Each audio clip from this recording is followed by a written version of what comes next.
Volvamos a hablar de aborto después de los videos de Mónica Pinto y María Angélica Geli. En síntesis, no hay obstáculos constitucionales para regular la interrupción voluntaria de embarazo. Eso es lo que venimos diciendo hace años, ¿no?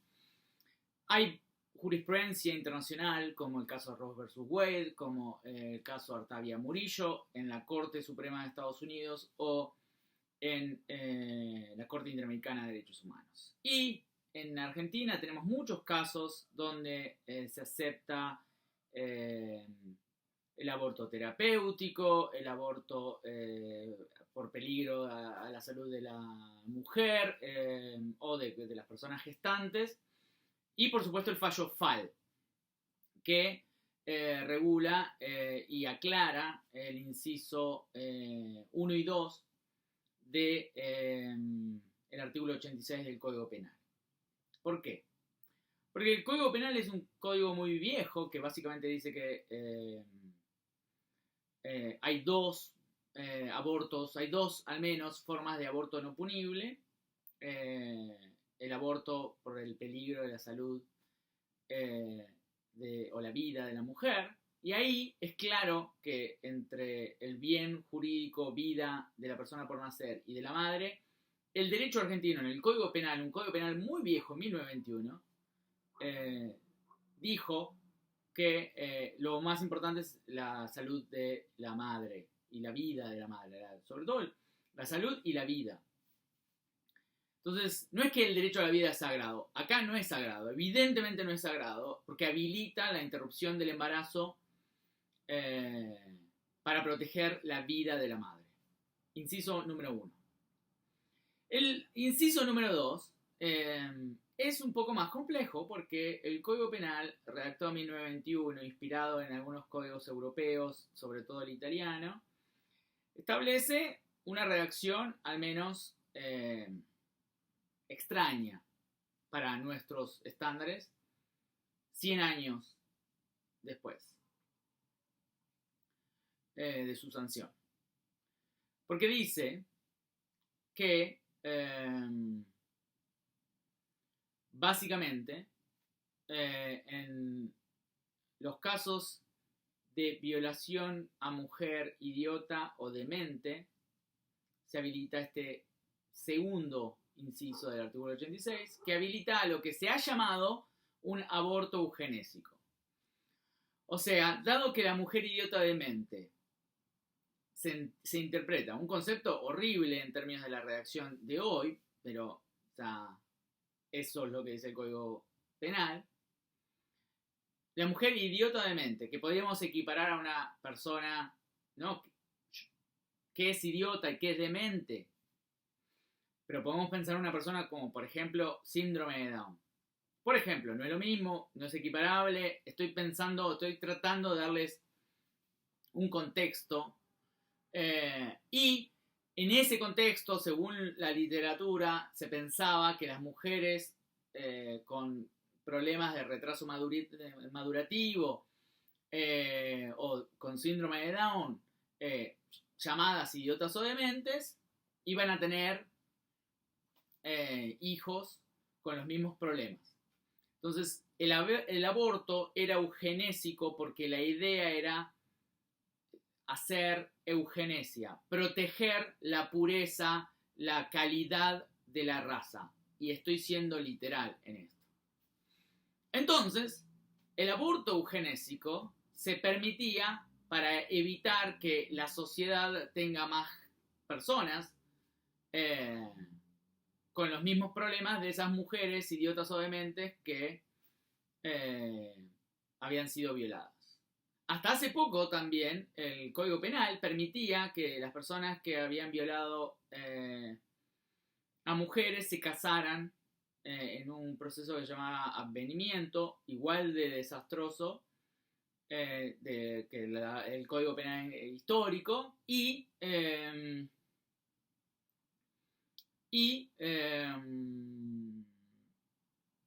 resolvieran el Código Penal, resolvieran la situación penal.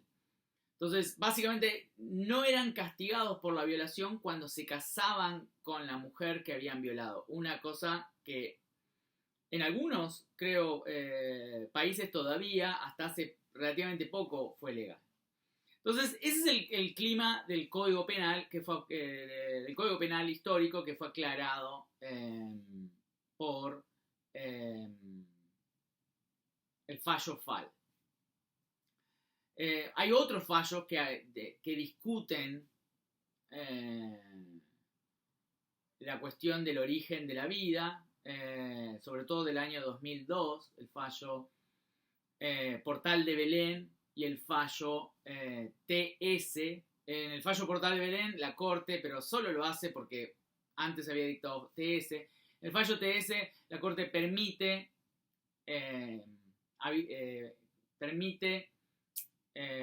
adelantar un parto. O sea, una mujer que iba a tener un feto anencefálico, o sea, un embarazo inviable fuera del vientre del cuerpo gestante, de la persona gestante. Y entonces dice, dado que estamos protegiendo la salud psíquica de la persona gestante o de la mujer, permitimos el adelanto del parto al 5º mes. Entonces mucha gente dijo, no, eso es un aborto, porque dado que adelantó el parto del 5º mes, o sea, perdón, que un parto del que iba a nacer en el 9º mes, en el 5º mes, produjo un aborto. Y lo que la gente que reaccionó a ese fallo no entendía es que el bebé era inviable porque era anencefálico, era inviable cuando se lo desconectaba del cordón umbilical, iba a colapsar y morir. Y entonces lo que hace Silvia Tanus, que es el nombre del fallo TS, es solicitar que se adelante el parto porque la ciencia ya tenía demostrado que su bebé era inviable fuera del parto. Entonces, gestarlo 4 meses más es gestar una vida que sabemos que no va a sobrevivir el momento del nacimiento. Entonces, al no sobrevivir el momento del nacimiento, lo que están haciendo es que yo geste 4 meses de amargura. Y la Corte le dice, sí, usted puede adelantar el parto del 9º mes al 5º, realizar la inducción del parto y básicamente evitarse estos 4 meses de gestación de un feto inviable por fuera del ámbito de la panza de la madre. Entonces, como la Corte fue muy criticada por habilitar la cuestión del fallo TS, dictó un fallo que se llama Portal de Belén, diciendo que la pastilla del día después, en el fallo Inmediat N, era abortiva y por ende inconstitucional. Y que era inconstitucional porque era abortiva, porque impedía la anidación del óvulo fecundado en las paredes del útero. Cosa que nunca nadie de los que habían autorizado la droga y la venta en las farmacias, o sea, nadie afirmaba eso, o sea, nadie afirmaba que era abortiva, solamente, bueno, sí, los de Portal de Belén, y aquellos que discuten lo que creo que hablamos en otros espacios, la cuestión de los fetos congelados, pero que hoy en día está más que claro que un óvulo fecundado no es una persona. De hecho, el fallo Artavia Murillo y la Comisión y la Corte Interamericana de Derechos Humanos dice que el embrión fecundado no es una persona. Obviamente, el Código Civil confunde a mucha gente cuando habla de concepción. Porque el origen de la vida es desde la concepción. Ahora ahí no sabemos qué es la concepción y no sabemos cuál es el origen de la concepción de la vida, porque si concebimos, y este es el punto, a través, por ejemplo, de la ley Justina, que el momento de la concepción de la vida es cuando nace el cerebro, cuando hay posibilidad de sentir, de dolor, de que me pellizco y siento, que no es con el óvulo fecundado. El óvulo fecundado no siente porque no tiene sistema nervioso.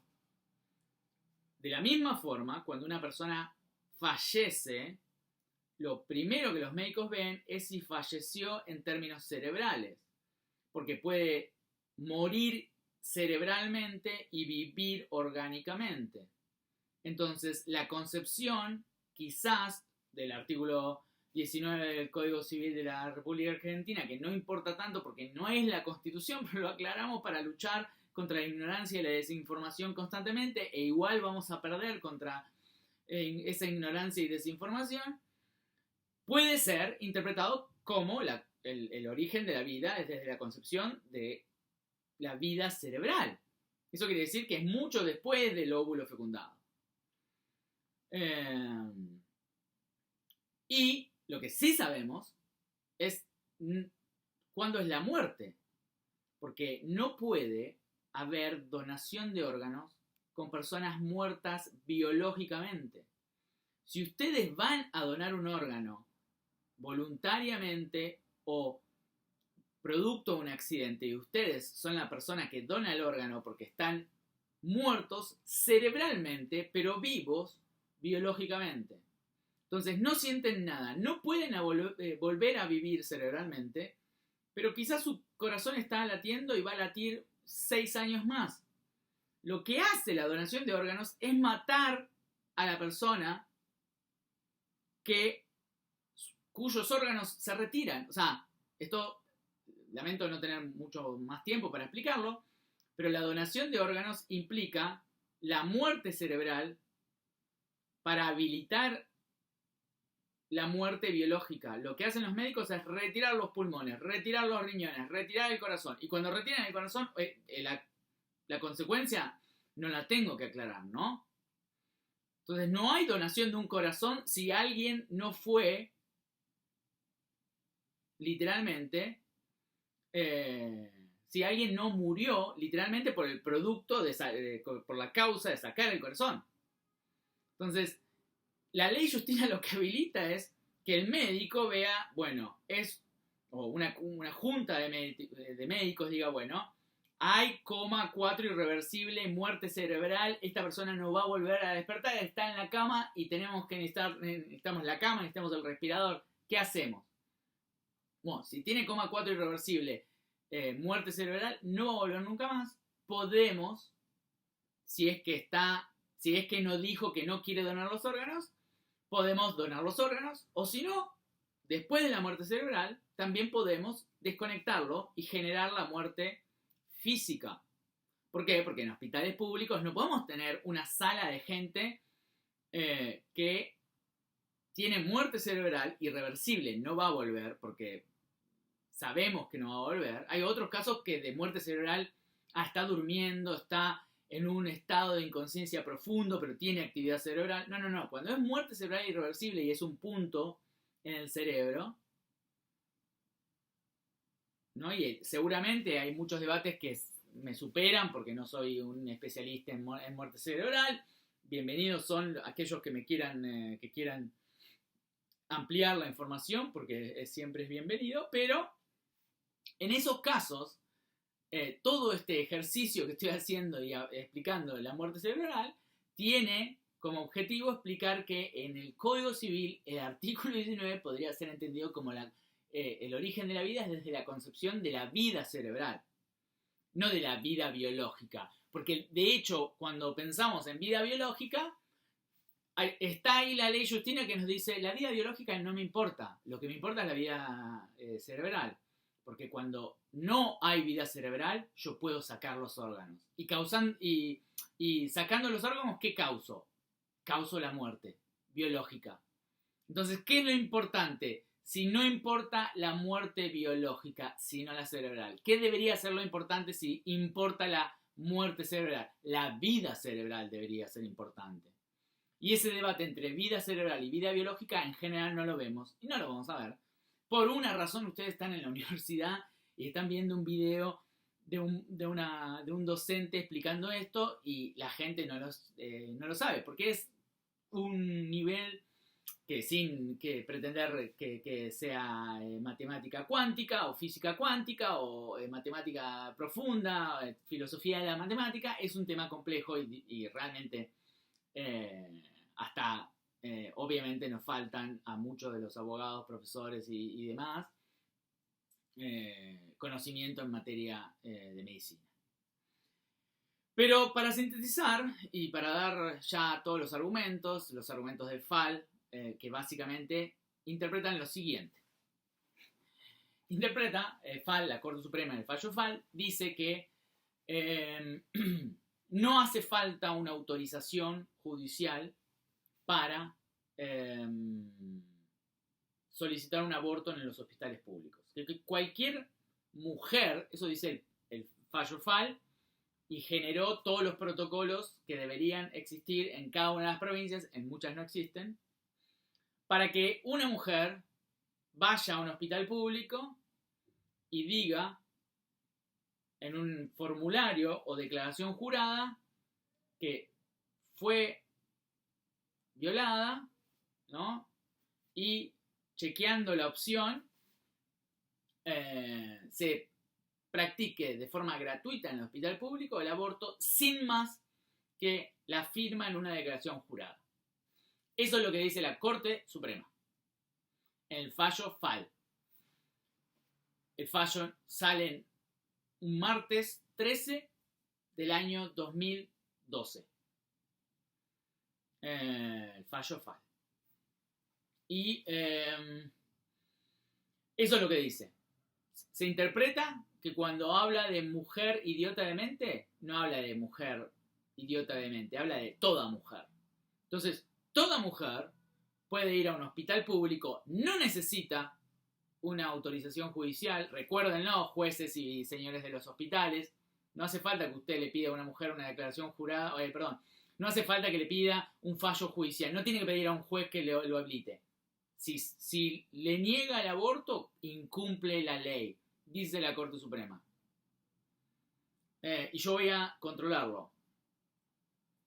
Y además, cualquier mujer puede ir a un hospital, firmar una declaración jurada, y el hospital tiene la obligación de realizar el aborto.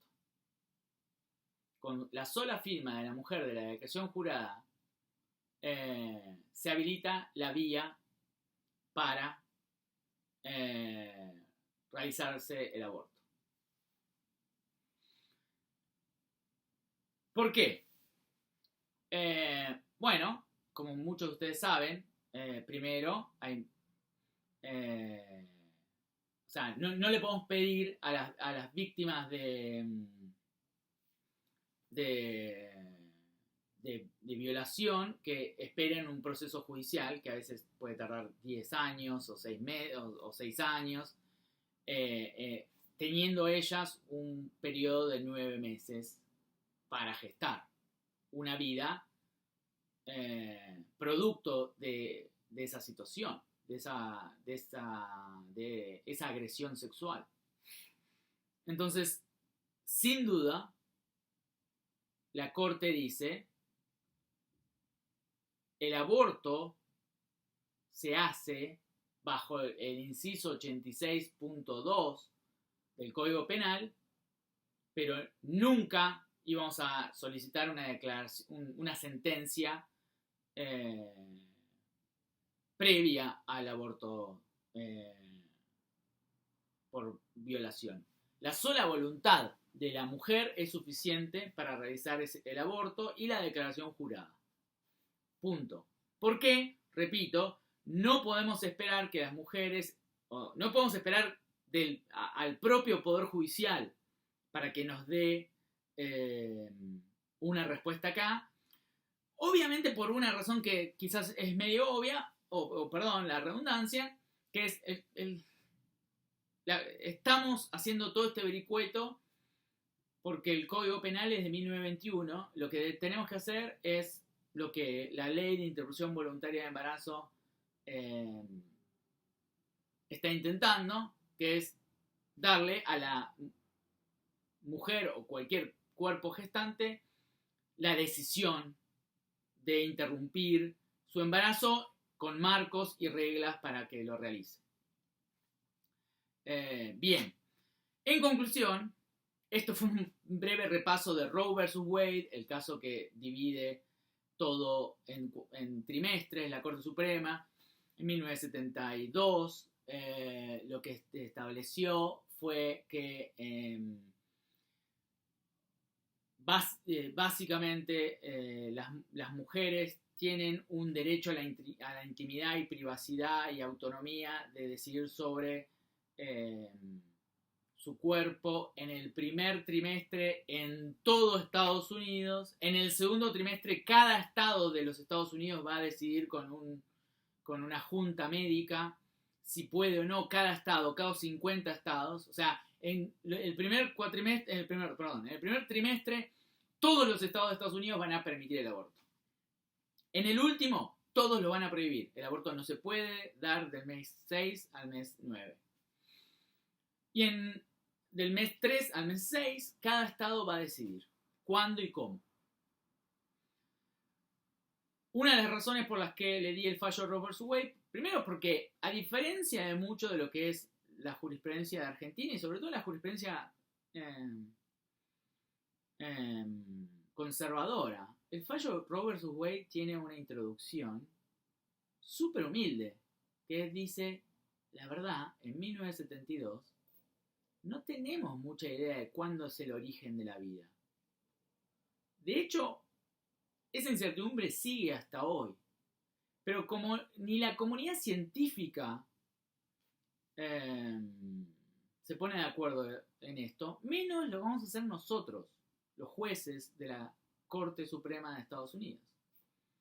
Entonces tenemos que dar esta respuesta sin la certeza sobre eso. Es un tema hiperdelicado y en los primeros 3 meses se puede, en todos los estados, el aborto es un derecho constitucional. En los segundos 3 meses depende del estado y en los últimos 3 meses en ningún estado.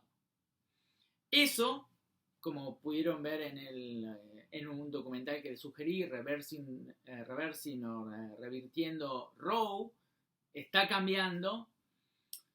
Y yo tenía como objetivo que lo vean para que se den cuenta que los logros que uno o que cualquier sociedad consigue pueden ser revertidos y que los ciclos son, o sea, entender que eso es cíclico va a permitir entender cómo las sociedades cambian y así como en Argentina o en cualquier país latinoamericano las sociedades cambian. No siempre para bien, pueden empeorar, pueden retroceder en pasos que se dan, como muchos y muchas creen, para siempre y que son irreversibles. Yo justamente me interesó que vean ese documental porque muchos creen que todo lo que tenemos y lo que avanzamos son conquistas eternas y lamentablemente eso no es así. Dicho esto, espero haber sido claro en por qué no hay obstáculos legales, ni constitucionales, ni de los documentos internacionales para una ley de interrupción voluntaria del embarazo. Cuídense y salud.